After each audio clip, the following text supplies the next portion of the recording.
Croeso, welcome to the latest Fearless and Devotion. No Reese this week, and you've just got me to host, which is, professionalism has just dropped by at least 33%. But I'm in a good mood. I'm in a good mood because we had a really cracking win on Friday.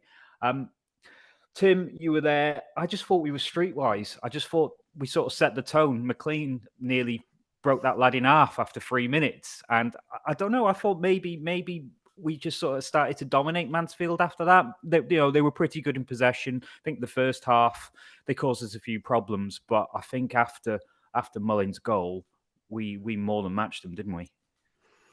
Yep. I mean, they had a lot of the ball early doors, but didn't really do a lot with it, to be honest. That one that just flew just past the post. But other than that, it was fairly plain sailing. Like you said, I think that early meaty challenge kind of set the tone, as in it sent a message to the rest of their sides and say, if you're going to come here, not only are you going to have to play better than us to get something from it, you're going to have to out battle us and outwit us. Because I think there's been a few occasions in recent weeks where we just weren't as smart as the opposition. Just on occasion where we just outmuscled a little bit. So the other day it was much, much better. They're a strong bunch of lads, and they finally showed that this time. Everything that Mansfield dare to put at us, we just repelled it with relative ease, has got to be said. All the second balls were won. I just thought it was, streetwise is the word for it. And that's what you want at this stage of the season. It doesn't have to be pretty. It has to be workmanlike and effective. When there's this many games left, that's all you can ask for.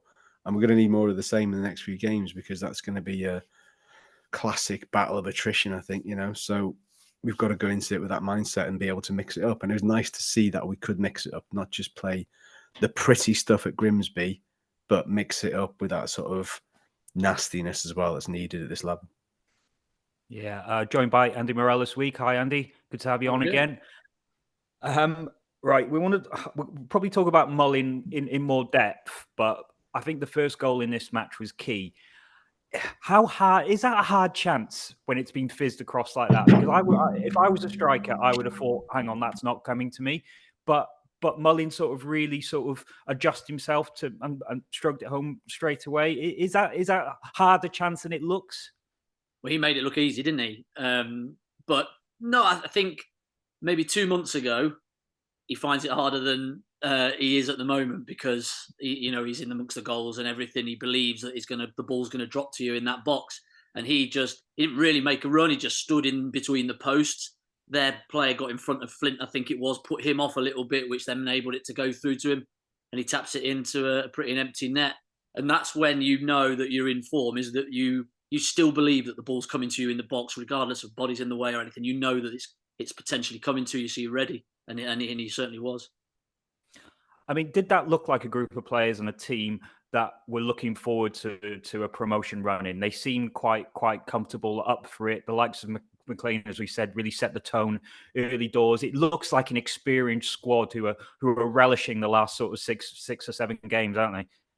Yeah, absolutely, and they'll love the pressure of it, because they loved it last year, and they know what it's like to be in a pressure environment for a lot of games, and so I'm sure that they'll be very ready for this run in. I think when they beat Morecambe away, and I thought, oh, hello, we've got Harrogate at home, Tranmere at home, Grimsby, we've got 3. We could really 9 points by the end of it. We're laughing. You're right in amongst it then, and then we have the hiccups at home, which weren't particularly great, but they seem to have come out the other side of it. Good win at Grimsby, played really well, and then followed it up by beating the league leaders at the moment. I think they'll be buzzing with confidence, and I think off the back of all those games, though, you look at the back three, and now they've got a set back three. I think it just gives so much confidence to everybody in front of them that they aren't going to concede goals and stuff. So, and then you bring in O'Connor back, you bring in Evans back, and they're just looking stronger and stronger. It's a stacked old squad now. People are coming back at the right time. Liam, I want to talk about one of your favourite subjects, the referee. Right. So depending on who you support, he's either crooked, a brilliant referee, crap, or blind. What is he? What was that referee?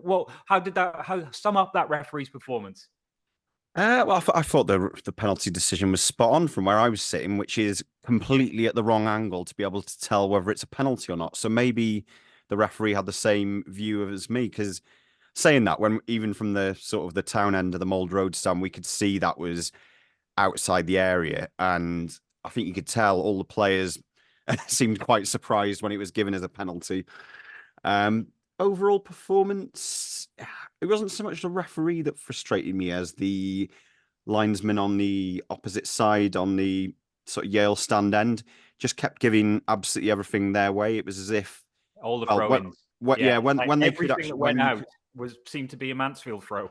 when you could actually hear their fans, I felt like they were getting a bit on his back, and he was sort of caving into the pressure a little bit. So yeah, I don't think the referee was crooked. I think if he looked back at that penalty incident again, I think maybe he'd probably change his mind. But other decisions they were annoyed with were the likes of the Okonkwo one. I'll be honest, at the time, we were sort of in line with it. I thought Okonkwo got away with one there, really, but I've looked back at it, and I think he does have the ball in both his hands. So, that I don't think you can argue too much with that one. So, yeah, I could give him a nice 5 out of 10, I reckon, overall. Mozza, does Okonkwo get away with one? Because I thought he did. We got a bit lucky. I think that on the penalty decision, it's not a penalty, but you take it. We've had plenty of that haven't gone our way, so I think you just get the 3 points, put them in your back pocket, and leg it onto the next game. Yeah. Tim, I was walking through Wrexham a couple of weeks ago, and I saw this scrawled on a bus shelter: Tim for Will Boyle, IDT. How much in love with Will Boyle are you at the moment? And it's been a bit of a love-hate, up and down relationship, hasn't it? Yeah, I mean we're going steady. We're going steady now. We've been courting for a while. I mean, look, I still stand by this to a point, right? Early doors, he looked well shaky. He did. There's a couple of moments where I was just like, oh no. But then he wins everything in the air, and I've said this before, he's got quicker ball playing centre halves either side of him. So there's elements where you can afford to get out of jail a little bit. But you can't knock the fact that back three now, they pick itself. Will Boyle is a big part of that. He just is. He's found his feet properly, probably the third time of asking in a season, which is a bit mad. I'm not going to keep using the red card scenario as a stick to beat him with anymore, because that's been and gone. It's done and dusted. It's one of those things. Should we win at MK Dons? You can coulda, woulda, shoulda look out, across the entire season. So there's no point kind of trying to, hang one play out to dry. But yeah, he's done really, really well. And like you said before, he's one of these players that are just up for the fight. But he's now showing why he's come from a higher level and performed at a higher level, and been in and around those situations. So this is what got us over the line last time, is that you've got a group of players who've been in high pressure situations before for other clubs. They've been there and done it, so they know what's required. And that's a big, big thing. That's a huge thing. I'm telling you that that shouldn't go unnoticed by any stretch. But yeah, I'll have to go and see that graffiti and add to it. Put a little selfie. Yeah, I mean, I did it, so I what can does tell you exactly where it is. What does IDT stand for? I'm not down with the kids these days. When I used to put stuff on bus shelters, IDT, if destroyed, true. So if someone destroyed it, it was true. It used to be like, Andy for Adolf forever or something like that. Yours used to be something like that, Okay, yeah. Never an IDT, but there we are. Nice one. Happy days. Right.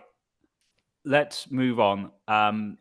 So Brian Hughes was our last £1 million player. I think I'm right in thinking that, isn't it? Our record ever received transfer fee. Yes. Liam, is Max going to be our next £1 million player? Yes, I am completely, wholeheartedly team Max Cleworth. Always have been, always will be. That pass to sort of split their defence to get Andy Cannon down the right was one of the best things I've seen in a while. I think it's just the weighting of it. He makes it look easy, but you just know it's really not that easy to do. But it's not just that. It's just the way there was the one-on-one with their striker. in the first half when he forced him out wide and managed to get a block in. I just think in that situation, he's exactly the player that you want, sort of chasing back for it. I just had a feeling when I saw it happen. I said to someone next to me, I said, "Don't worry, Max has got this covered." That's how much faith I've got in him. But I think more importantly, Parkinson's, shown that faith in him by continuing to play him, and he just keeps getting better. So I wouldn't be surprised. I know there was talk, where there are people there watching him. There's going to be, aren't there? Let's be honest about it. I think it would take a decent offer to take him off our hands, but at the same time, as a player, I do think he's got huge potential. So we'll have to keep an eye on that one. Andy, I don't know if you ever sort of crossed paths with Max in the youth team, because I think he sort of joined maybe the year after you left. But do you sort of think that sometimes there's a player who you look at the youth team and go, right, okay, this player's going to make it regardless. They're that good. Or is there some sort of players that come in and they need a run of games, and then only then can they really show what they can do? And if they don't get that run of games, they can, they can be released. They can go to another club and start again.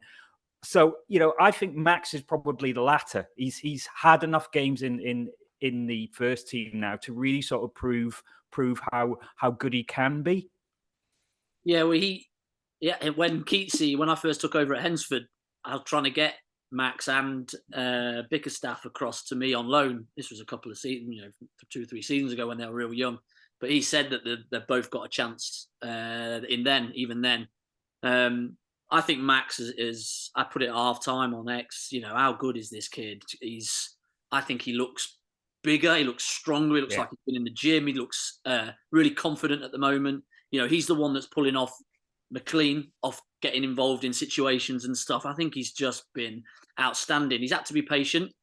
He's had to be really patient and wait for his chance, because he was nowhere near it, was he, at the start of the season? But he continued to do his running at the end of the games and stuff like they all do.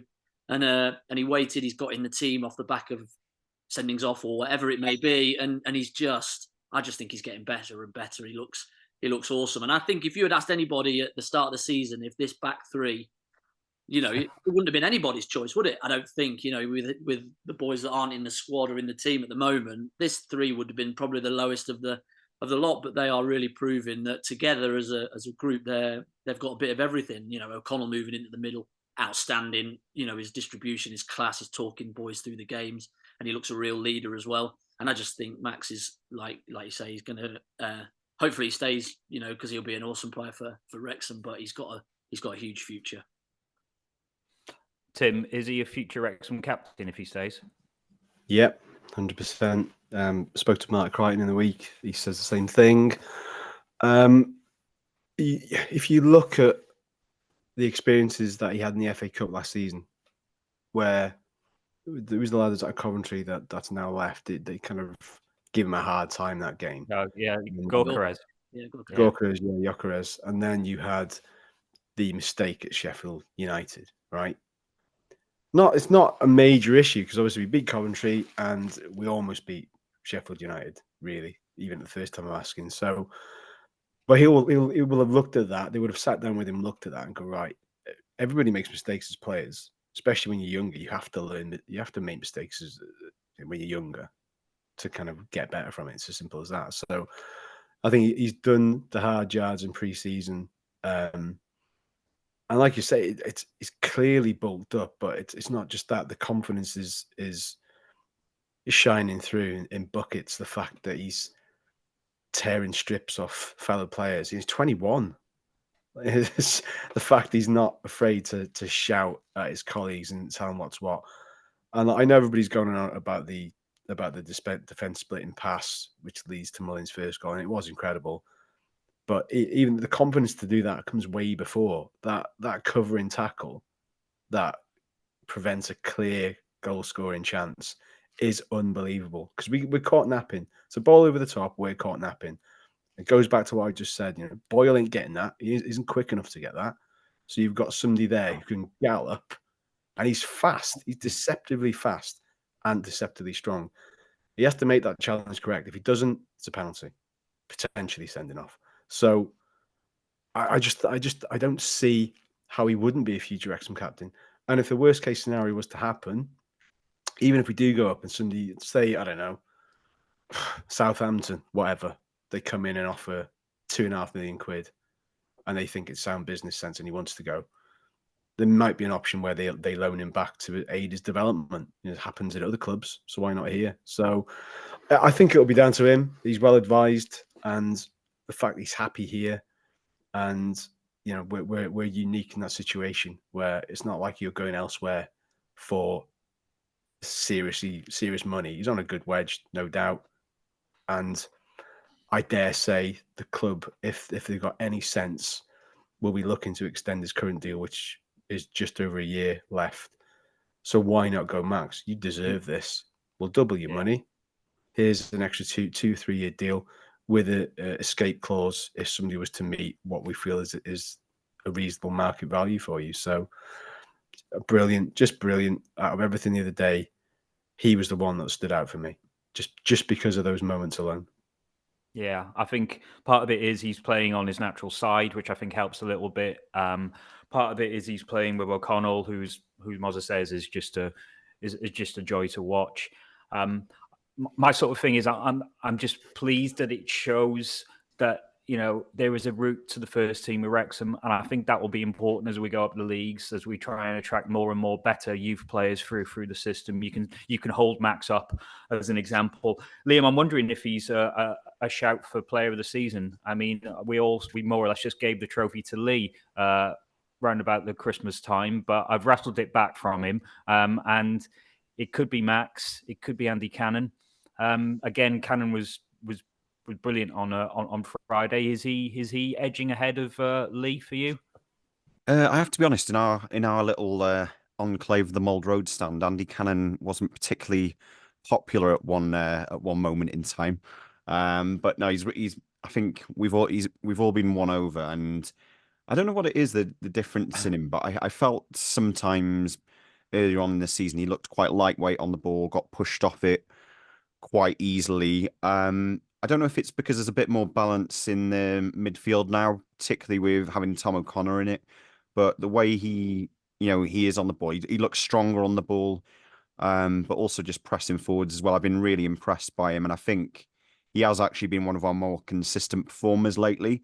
It's a bit of a toss-up really for player of the season. I think you could make a case for any one of those three, Lee, Max, or Cannon. So yeah, take your pick really. Okay, I will. Right, I want to talk about Paul Mullin. I'm going to ask Andy a few questions on him because he's a striking expert, but I'm going to come to Tim first. Do we think that Mullin is actually hitting form at the right time? What I mean by that is he didn't really have a full pre-season. It took him a long time to get back from what was a really nasty injury. I think I've seen over the last couple of weeks, this is a lad who's hitting form. Where a lot of players may be fatigued for a whole season, Mullin is absolutely flying at the right time, and I think that's ominous for the rest of the league, really, and for great for our running. Yeah, and it was such a bad injury, such a nasty injury, and I think we've all been in agreement before that he probably came back a little bit too soon, if we're honest. I mean, none of us are medical experts. Andy's going to know more. Andy Mozza is going to know more about us from a medical standpoint than the rest of us probably. But I would dare say that an injury of that magnitude is going to affect your ability over so many months. Because we were like, he's lost a bit of pace, but surely that's got to do with the cardiovascular aspect. I don't know, but eventually that's going to come good, and that will come good with the games you play. And I just think the last few games he looks faster. He just does look quicker. He's found that extra yard of pace again that seemed to have not been there in the earlier part of the season. But you're right, he's coming good at the right time. I mean, it was poor defending for Mansfield's first goal, has gone through his legs, but to sort of be aware and alert to that ball coming in, the anticipation for it. He's thinking it's probably going to get cut out, but if it's a mistake, I'm tapping it in. He does that. And the penalty, Jesus Christ. You got any parents that listen to this who got young kids, just show them that penalty. This is how you should take a penalty going forward. Just hit it. Think of your worst enemy as the face on that ball and just swat it.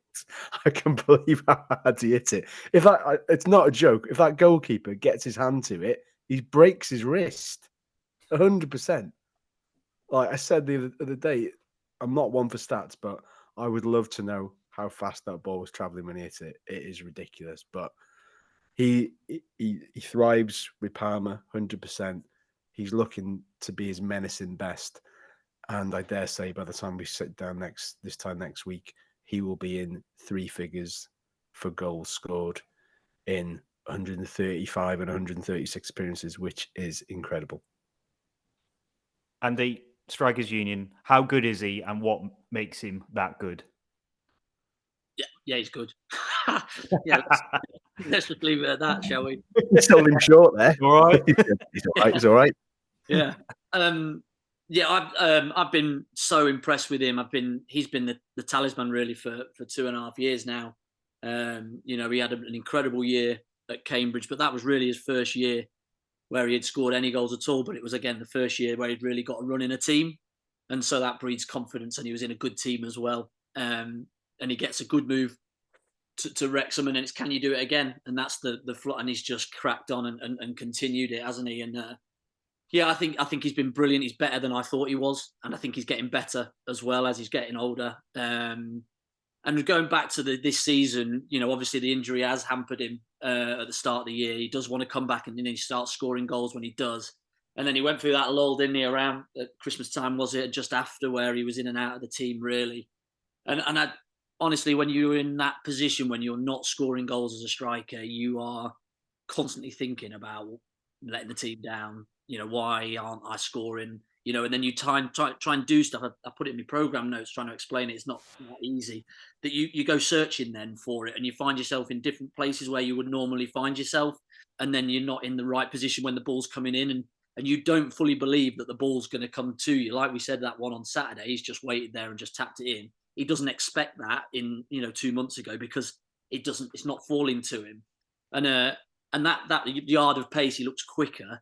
I fully believe that it's just confidence. Do you know what I mean? He's like up now. He's going for the ball. He's just because he's scoring goals. That one at Forest Green, that pen for the equaliser, I think that just lifted a huge weight off his shoulders, and off he's gone again. I had it in the season that we scored a load of goals. Dennis Smith was manager and I stopped scoring, and I'm thinking, that's me done. I'm out of the team. Do you know what I mean? And he just came up and went, "You're playing. Don't worry about it. You're playing regardless of the goals." And that was the thing that gave me the lift that I needed, that just a bit of confidence from the manager, and off I went again and started scoring. And I think that's exactly what Paul's done. He's got one and then he's just gone on and on, hasn't he? And I thought the best goal I've seen him score for a while was the Grimsby one. I thought that was it's instinctive. You watch it, he's never looks at the goal, never knows where it is, but he's always aware of where it is, all his eyes on the ball, over his shoulder, just hits it sweet and into the bottom corner. I think that's a brilliant finish from a lad that's full of confidence. I mean, I listened to a podcast with you a couple of days ago, the End of the Kosh one, where you said that you used to change your game depending on who your strike partner was. Now, if you were playing up top with Mullin, how would you sort of complement him, and what would he bring that that makes him a good strike partner? Well, I think you've got to get the best out of the lad that you're playing with, and so his game is running. His energy, his work rate is ridiculous. And so first and foremost, he's going to go pressing. And so you can join him. And so you can go as a pair to go and press. But also he likes running channels. So can you drop in? But then when he does that, because he's got that capability, can you alternate and so you be the one that runs in? I was always trying to work out where I could be that would, one, make the defenders not really know where I was or he was. We were doing something different. We were never doing the same thing. And just trying to help each other, really give each other the best chance of being successful. And I purely say the relationships between strikers, and I think he's got it with Palmer. It's a sort of that telepathic one, isn't it? Where they just sort of know where each other are and things. That's how you get more goals as a pair and as a group, is because you two strikers have played together and understand where each other are. Yeah, I mean, I think you and Mullin up front wouldn't give centre house any peace, would you? Right, I want to ask how high you can go, and I want to ask you because obviously when you left us, I think you were 28, 29. It took you a few seasons to really, really get a run and get a lot of goals together. And then I think you ended up playing in the Championship when you were in your early 30s. I mean, how hard is that to come from like a League Two level to the Championship? Do you think Mullin can do it? Can it be done in the modern day? Because it's Championship's a different level again now, isn't it? Yeah, I do. Because I think goal scorers, it's inbred in you, and at any level, you have that instinct to be in the right place at the right time. I don't think that's something that you can coach. You can enhance your finishing techniques, but you just have this sense of where to be and where anticipation, etc. And he's got that. And when you go up the leagues, you're going up against better players, but you're playing with better players as well. So they find you better. That it's quicker. Everything's spot on. Do you know what I mean? And if you're ready and you're capable, then I 100% think he can play at a higher level. He has not had the opportunity to yet because of the moves that he's had, and I think he's hopeful that he can do it with Wrexham. There's no reason the way that they're going that they can't get promoted this year, and then it's a good one for him to go and try at League One at a decent club that are really pushing, and are going to throw a bit of money at it. I would have thought again to go again. It's just a snowball. I certainly think he's got because he's quick and he's got that goal instinct. I think he could quite easily go and play in the Championship. I want to talk about another striker. It's like a tale of strikers. I know you've mentioned Ollie Palmer, but Jack Marriott just seems that he needs a goal. I mean, if he got a goal now, would it all sort of a lot of pressure would lift off him, wouldn't it? He's coming now. He's I think 6 or 7 games. He's had a bit of a sniff, but it's not quite worked for him. I can see quality there, but I just think it needs to go in off his arse, doesn't it? Yeah, he'll be desperate to score, and he's had a couple of half chances, hasn't he? He's a couple of air shots, I think, where he's just snatching at it because he's so desperate to do well. But I think when he comes on, his work rate is brilliant. His movement's really good, and I think it is just a matter of time. And you never know that he might be the one that just scores that important goal in this run-in that might just kick him off to get him another couple. But he's desperate for a goal, isn't he? And the confidence that would bring him. But I think there's a player in there. Certainly, I think there's a player in there. Yeah. Tim, does he just need a run of games?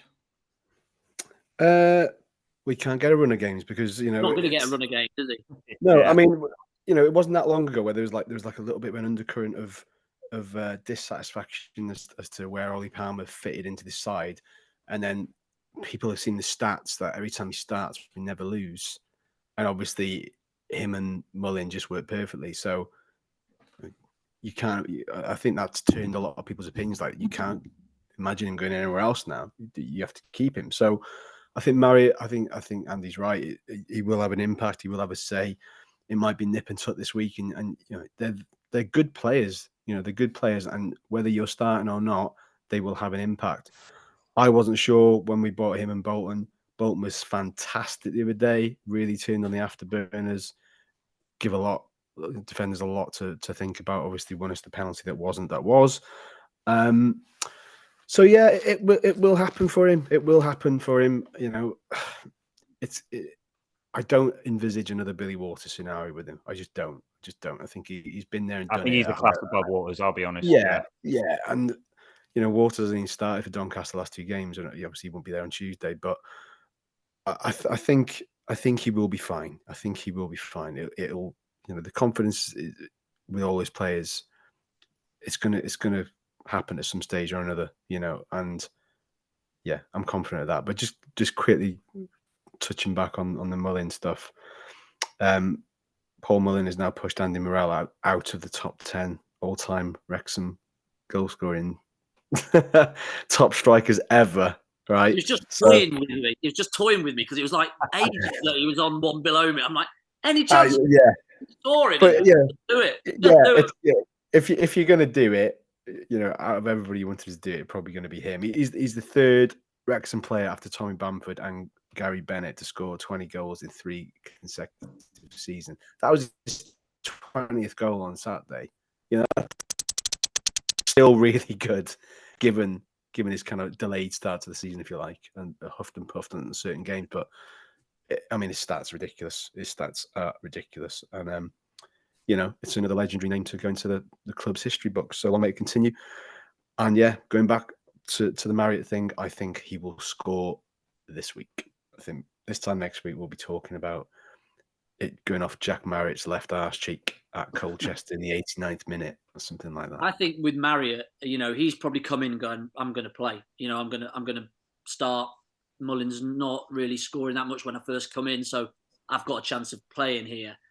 But now he's set it. If he can really just focus his mind and go, I'm going to be that one that comes on for 20 minutes and I'm going to win us the game. I'm going to make sure that we win the game if we're ahead, or I'm going to nick the winner. I'm going to have that confidence to come on and be that player. Then he can certainly make an impact for the rest of the season. Yeah, it's almost like rewiring your brain a little bit. I think Sam Dolby had to do that last season and actually became quite effective off the bench. Right, I'm going to completely change tack because the other sort of big news of the week is the finances. It's the time of year where all the football club finances come out. They're usually found on Kieran Maguire's Twitter feed. So, right, I'm going to hit you with some numbers here. Revenue, 10.5 million. That's a record for the National League, and it's higher than all of League Two and most of League One. There's a little disclaimer here. These are last season's figures. So this is the last season when we were in the conference. We spent 6.9 million on wages, which again is a record for the National League, and the losses are 5.1 million, which again is a record for the National League. Now, if you look through these, every club, well, most clubs lose money. So Fleetwood, for example, lost 6 million. Salford lost 4 million. Even Doncaster lost 2 million. So Wrexham aren't alone on sort of recording big losses. I think the key thing we need to sort of hone in on is the revenue, 10.5 million. Other sort of highlights on it, it's the amount owing to the owners. So it's 9 million. They're having a loan charged to the club. It's at a Bank of England standard variable rate, which I think is about 5.25, something like that, plus 3%. It's probably for the cop, but the interest on the loans are $8,000 a week, which is probably more than we pay Paul Mullin. Liam, does that worry you all? Is that a risk? You see, I sort of hark back to sort of some of the old days with Wrexham, with directors making loans and then not too long after expecting the money back. But I think the difference for us here is that we're in a pretty different situation. We're not exactly in a position, I can't foresee anyway, where Rob and Ryan suddenly come knocking and say, "Oh yeah, Wrexham, have you got that that 9 mil that you owe us?" I think it's a mechanism which is used by a lot of owners, and as long as they're not in any rush to sort of recall it back, then it's okay. I mean, I can see why people ask questions about the interest. People look at them and go, "Oh, they're worth a bit. Why are they charging interest?" But again, I think that's just a basic sort of setting of any loan, really. That you're always going to have an interest charge on there. Are they going to expect to be recouping it soon? I highly doubt it. So, I'm not scared about it. Put it that way. Yeah, I mean, look. On one hand, they said during the sort of Zoom presentation at the beginning there wouldn't be any loans, but I think things have changed with the COP. Just to they didn't get the levelling up fund. It's been delayed. They probably need to get some capital over there to sort of bridge it while they wait. And I realise that Ryan and Rob shouldn't be putting their own money in with no return. I think there needs to be a long-term plan there to pay this back if we do need to, or if there's a different sort of structure on how it will be recouped. Tim, the accounts don't take in extra revenue that we might have had since going up. Of course, we've got better sponsorship deals. The TV deal is probably a lot more juicy. I mean, they said in their accounts that, or in the statement tied to the accounts, that they don't expect to be making such a big loss next season. Can you see it can you see that sort of loss gap coming down? I think people will be significantly disappointed if it doesn't, given everything that's gone on since your pre-season tour of the US, further enlarged amounts of retail. All the sponsorship deals we've had recently, the four-wall stuff, United Airlines, they've not been included in No, the not. recent set. So that's a lot, and we'll see how much of it is in there, the HP stuff as well. So there's a lot which, with everything that's been going on the pitch, is almost easy to forget about what's happening off it. We just let the football brains behind the scenes deal with that. So it will. I imagine it will be significantly less, and we're all hoping it's going to be significantly less anyway, because the club's taking a little bit of kicking from outside fans looking for any sort of stick to beat us with once again. I'm not the Carol Vorderman of this group by any stretch of the imagination. So I thought you were. No, Right. I'm not. No. Only with the letters and the booty, not with the numbers. So, but yeah, the only thing that a few people pointed out was they said in their initial Zoom thing was we're not going to be doing any loans, and that hasn't been the case. So that's a bit of a slight bugbear for people. So maybe there could have been a bit of clarity around that, as to you say one thing but does something else, and then somebody mentioned about what Fleur said earlier in the year about there being a 20 million pound turnover. That's not been the case. So what was she referring to? So I'm not splitting hairs or being facetious, I guess, but it's important. It's important. It's a business at the end of the day. It's the entertainment business, but it's still a business, and things are ticking over nicely. It all looks rosy in the garden, of course, but because we've had our fingers burnt so often in the past, despite the razzmatazz, and we all know, I think we're all pretty much sold on the fact that Rob and Ryan are very, very well-meaning, genuine men, whose honesty and integrity is there for all to see.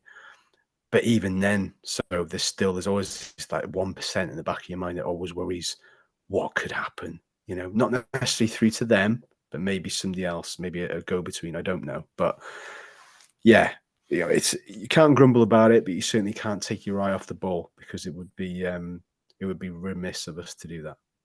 I mean, Andy, you must know more than most. I mean, how perilously close we came a few times to losing the club, and so we're always going to be asking questions about finances. And even though it does seem so good on the pitch, and we're being swept away with so much off it, we can't really take our eye off the ball here.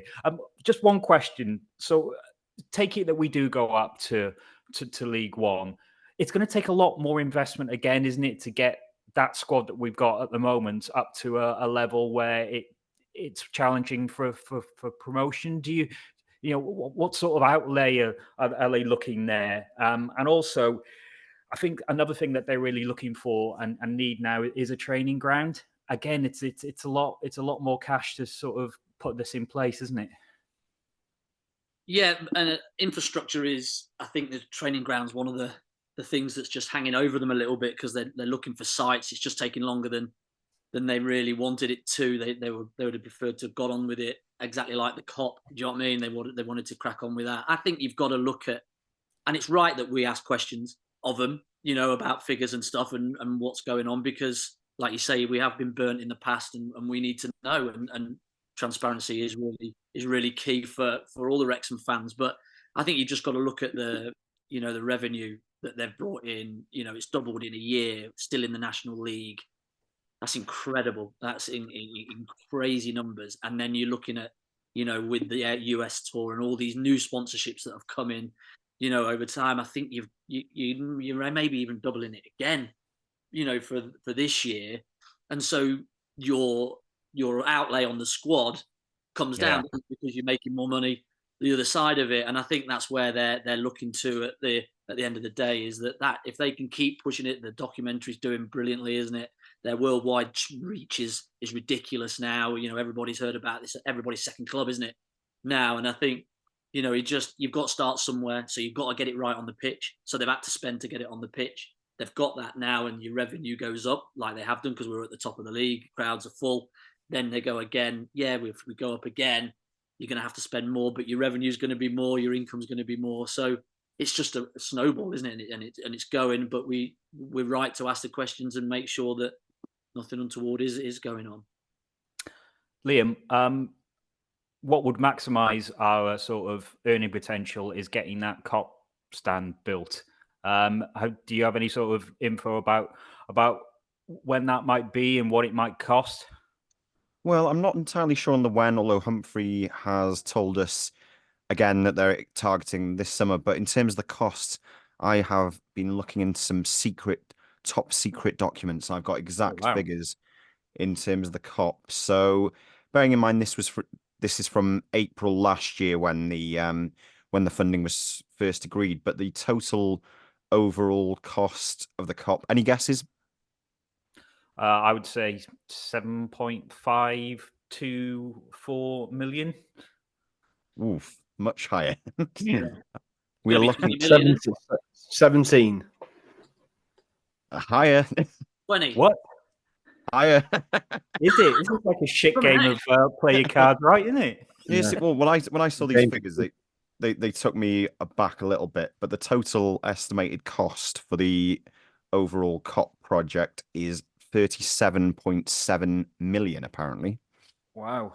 Yeah, which I don't know what I was expecting, but it certainly wasn't that figure. So the breakdown is that just over 17.8 million of that is to come from the repurposed Welsh Government grant, which was given to Wrexham Council in relation to the train station side of things. Now, the club has initially agreed to put 10 million of its own money towards that final figure. And bearing in mind, again, this document is from April last year, but they were looking to try and find the remaining 9.87 million via private sources. So I don't think they were going to be walking into NatWest Bank in Wrexham and asking for that amount. So I would imagine what's been going on between now and then is just trying to secure that remaining amount to push the COP project forward. I don't know where it will come from, but I did think it was interesting that there was a 5% stake of the club, which has seemingly been given to a minority party, which I don't think there's any detail of within the accounts, but I couldn't figure out whether that would be quite enough of a percentage to cover the 9 million, but it perhaps shows that they are looking to diversify, in terms of who they're bringing on board with the club as well. So yeah, interested on that respect.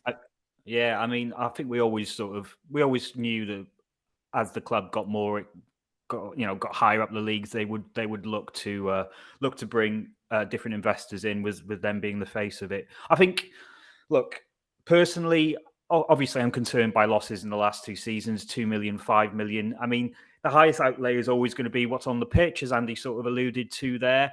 They want to get promoted. They expect to get promoted this season. And they've been buying players in to sort of finish the job there. I personally think we'll get to League One. We'll have to stabilise for a little bit. And I think that means buying potential and bringing people through the youth system rather than going out and getting a 29-year-old and giving them a 3-year deal. I think you almost need to sort of balance the books in a slightly different way. And it's something that we alluded to with Max earlier. I think if you sort of reposition the club a little bit when you're in League One and try and get players who you can bring through have a resale value, that's how this debt can go down. Selling 1 or 2 players for a couple of million quid really sorts all this out in one fell swoop, really. But I understand what they're doing at the moment. They're bringing in proven players to get us to a certain level. And that's why they're spending so much money on the playing squad and so much on wages. But I don't think that will be the long-term plan. Right. Finance, never my strong point, as anyone who will look in my bank account can attest to. But you look at the Championship teams, they're losing 250, 300 grand a week, these teams. So we're doing all right. Look at it that way. All relative. Let's look forward to that time, getting those accounts when we get into the Championship. Right, after all that finance talk, we need to lighten the mood. I think we need some sort of song, Tim. Oh my God, is it that time already? So you caught me off the hop. I thought we were doing it early. I'm still not. I'm drinking this beer and I'm thinking, well, it's alcohol free. I thought it's steady the nerves. Doesn't make any fucking difference, is it, with it being alcohol free? Especially singing in front of a strike legend. This is quite, I've been listening. They're awesome, lads. Keep going. Yeah, Too don't kind. encourage him. Don't feed it. Right. So we got two this week. We got two. We got two. Which one do you want first? So I wasn't going to do two, but I'm doing two. So I'm doing one, the Cleworth chapter, obviously. Yeah. So we'll do one for him in a minute because I thought he deserved it, and that initially came from my original Arthur song. However, I've come up with a bad Arthur ditty in the last hour or so. And it's only about Okay, 10 go seconds. Arthur first. Let's play it from the Right. back. So it's Arthur to Yeah, Max. well, this was because of last week, and you kept on saying that Arthur always gets beaten at his near post. Oh, I didn't say that. caused I said it outcry. once. You hate Caused Arthur. You hate him. You say Getting he's weak down one side. misconstrued. So he made a really good save at his near post against Mansfield. It has Yeah, to be 4 said. people tweet me about it. Yeah, I realised. Anyway, right, let me see if I can get this right. So this is the very good band, obviously. Let's Scar Legends, Madness, obviously. Our House. You can probably see where it's going already. So let me get it going. I've got to try and remember it now.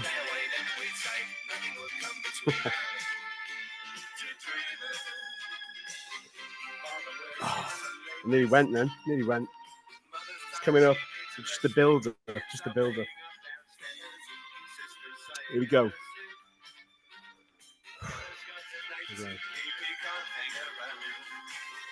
Arthur, in the middle of our goal. Arthur, he got beat at his near post. Arthur.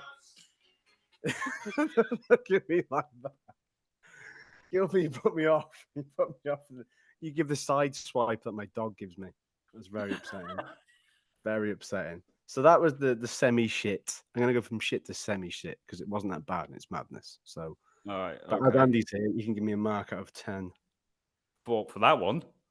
Yeah. See, it's void. It's a voided score. That's how bad it was. Wow. Okay. I'm not even sure when I do the next one. Right. Okay. The next one is obviously for Max Cleworth. Do you want it with Dave Grohl or do you want it without Dave Grohl because it's a Foo Fighters song? With Dave Grohl, so there's less Tim. Well, yeah. There is method in your madness. I quite like that. So I'll go with that. Right. Hold on. Dive into it. Right. My hero. Don't the best of them play it out. We go with it. While the rest of them kick it out. Truth or consequence. Say it aloud. Use that body strength. Putting it about. Here we go. There goes Max Cleworth. Watch him in full flow. Wait. Wow. There goes Max Cleworth. He's ordinary. Just to finish for good measure. Okay. Beautiful. Right. Anyway, Wrexham are back in the TST. There goes Max Andy, are you going to? Cleworth. He's ordinary. That is genius. Because he is. He looks ordinary. No, He's no. our Well hero. done, Tim. Well done, Tim. I'm giving myself a solid 8. I don't care what anybody says. So Okay. I will never give All up. right. I will never give up this part of the segment ever. There you Okay. go. Close the eyes. Andy That's looks it. That superb. was- I've just pushed other Andy down to podcasts 15 are for the all-time available. strikers now. Right. Anyway, let's move on to any other business. There is a now that's what I call shit compilation coming out of the FTC. That's what I call Tim. Right. Wrexham are back in the TST. Andy, are you going to do it again? I've just seen that the women are going as well, aren't they? The girls and the men are going. I'd love to. I've not heard anything about it yet. So fingers crossed. I'd love to go again and represent the club like I did last year. It was an amazing experience. But it looks like the tournament's getting a little bit better because Nani and Balotelli are there. So yeah, they might look a bit better than me now. And, Have you heard about Trundle? Trundle's talking of turning Swansea face one. and going to Swansea. That's right. Outrageous. Again. What? What? How dare he? Adrian Flinney again? Oh, I don't believe that. Imagine Balotelli out with Nanny in Chapel Hill. That would be some I night out. want Andy Morrell to come up against Balotelli, score, and then reveal a shirt that says "Why always me?" just to piss off Balotelli. Steal that thunder. That'd be great. So Liam's already come up with one sort of mini exclusive. Tim, you said to me earlier that the new away kit might be yellow. Yeah, that's what I was told on good authority. But it's no great surprise because we haven't had a yellow kit under the owners yet. So it's always going to happen. They're keeping the black kit as the third kit. Oh, I like that. Yeah. It's a Yeah. nice kit. So the damage on parents and so on paying out for their kids' new kits will be less to a certain degree. But it's good. They should keep that third kit. So it hasn't done a lot around yet, the black kit. So keep that. But yeah, yellow kit apparently. So that'll be great. Long When was overdue. the last one? Hopefully with the green trim. Was it the Sean Pearson one where he scored the goal against Chester? Yeah, that like yellow and red. trim. Yeah, yellow and red. Baywatch yellow, as I called it. Yeah, so it's been a while. So apparently that might be on the cards. Remember that yellow one we had under Gary Mills with the? It looked really nice. It was I'd say it was a lemon color with blue piping. Yeah. It looked really nice, but the quality was really poor when you put it on. I think it was Adidas made it. Yeah, Sounds quality like was crap. Alan Powell. Yeah, whole show. And another thing that I heard this week, I think Liam, you might have told me this: the dugouts to be moved to the MRS. That's They the don't want rumour, them yeah. closer to you, do they?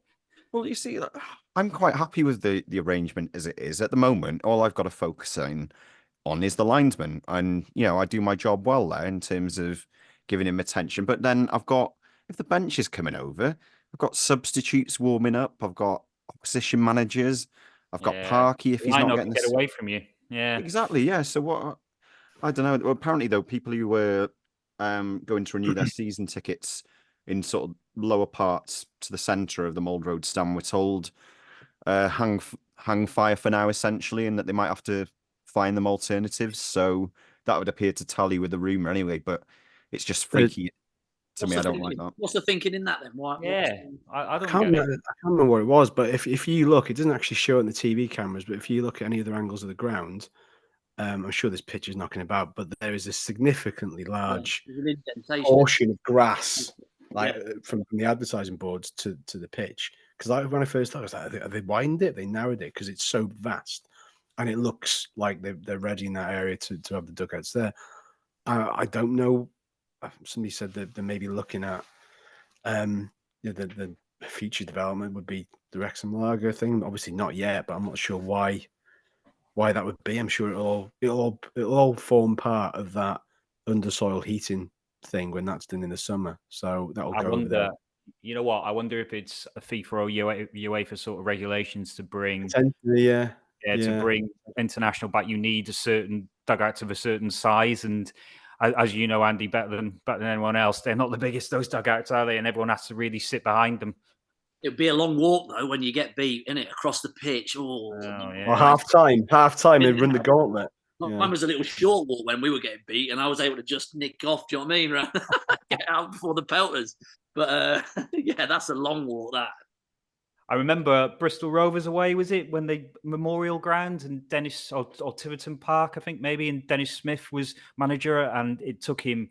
I think they had to nearly delay the game because it was taking him so long to walk across the pitch. It was the second half when he got to the tunnel, basically. Right. Other news. Tim, how did Wrexham women get on today? They beat Aberystwyth 3-0 at the Rock, which is their last game at the Rock, penultimate game of the season. Beat the same opponents 2-0 at Aberystwyth in midweek. That match, that win, basically saw them finish third in the league. They solidified third spot in the league.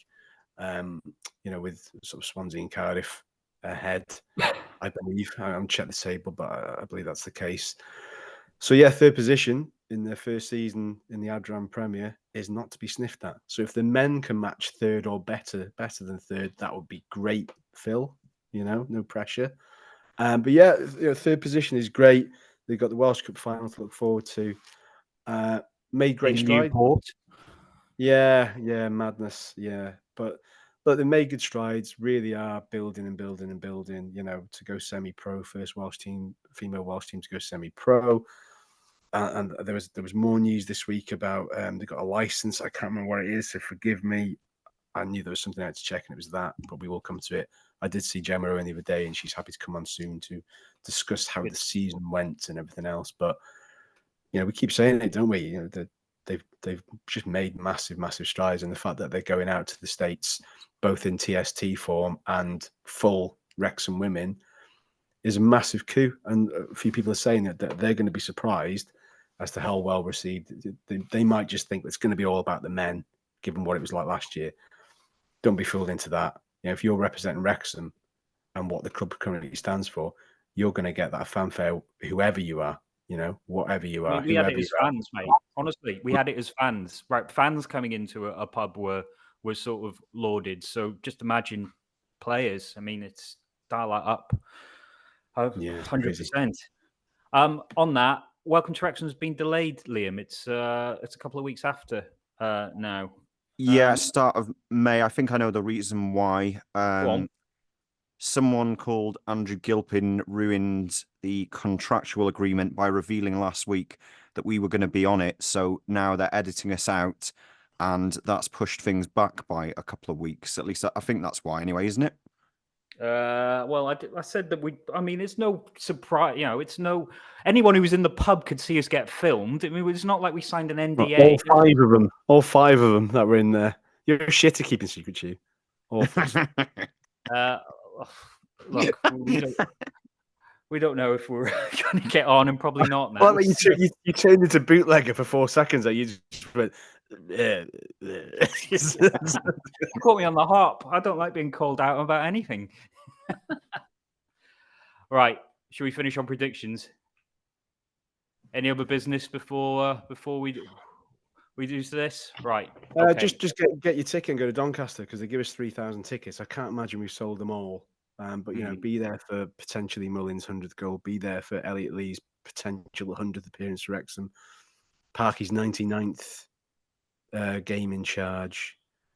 You know, no, not 99th. What am I thinking? It was something else. But a lot. You know, so yeah, get to Doncaster if you haven't planned on going, because it'll be good. Yeah, I'll be going, and Colchester as well. Right, with that, I'll go first then. Doncaster, I'm going to take a draw. I'd love a draw. Doncaster are banging form. They are top of the League Two form charts. They look like they've really pulled it together under Grant McCann. So I think to sneak out with a 1 each, I will be more than happy with that. And Colchester are a funny one, because they were losing for large swathes of Saturday's game and then pulled it right back at the end. I saw the Mansfield match. They're very much a Danny Cowley side. They're scrapping at the moment, but I actually think that will play into our hands a little bit, because we like a scrap, and I think we can do it better. So I think I'm going to edge us a 1-0 there. Tim, do you want to go next? Yeah, literally you just reminded me to tweet something now. So Doncaster Rovers last 10, they've won 7, drawn 2, lost 1, scored 20, conceded 9. They've won their last 4. So they've really turned it around.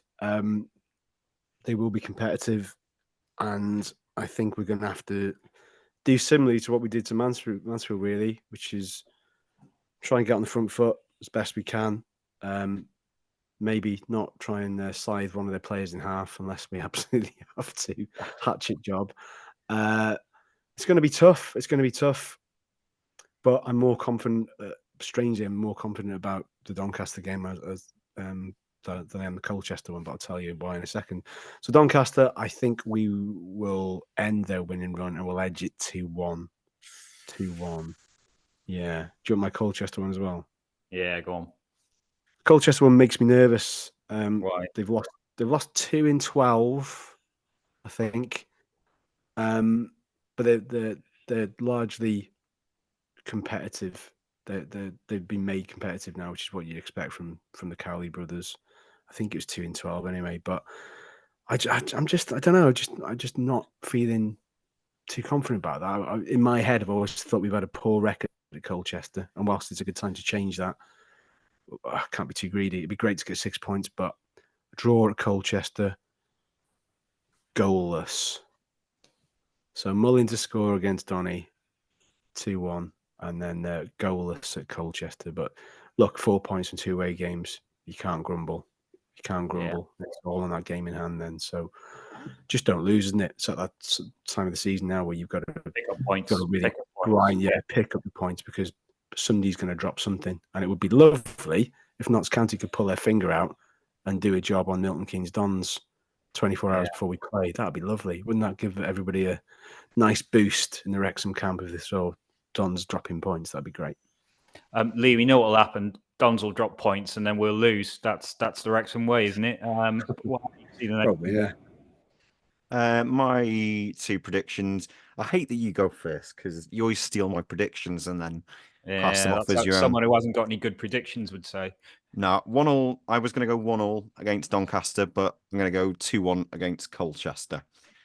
2-1 win?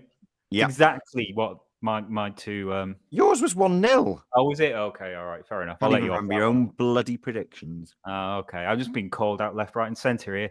Andy can bring some sense to this. We've all gone 4 points in different ways. I think you'd take 4, wouldn't you? Now, however it came, you'd take 4, wouldn't you? So I was going to go draw at Donny. I'll go 2-2 though, because they are in such good form. And then Colchester, their pitch shortened because of part of the drainage. Did I get that? I mean, it's terrible. They approval for a smaller pitch, shorter pitch, or whatever. But I scored my first goal for Wrexham at Colchester, so I'm going 3-1 win at Colchester. Cool, right in front of the Andy Morrell stand, which they built in your on that goal. Ivan Eder. Right. We've got through a lot of stuff today, so thanks for sticking with us, even though you've had 2 songs. So if there's a big drop off on 52 minutes, we know why. But Andy Morrell, thank you very much for joining us. It's a pleasure as ever. Lovely to get like a professional's view on things. And goodbye from me. Thanks very much.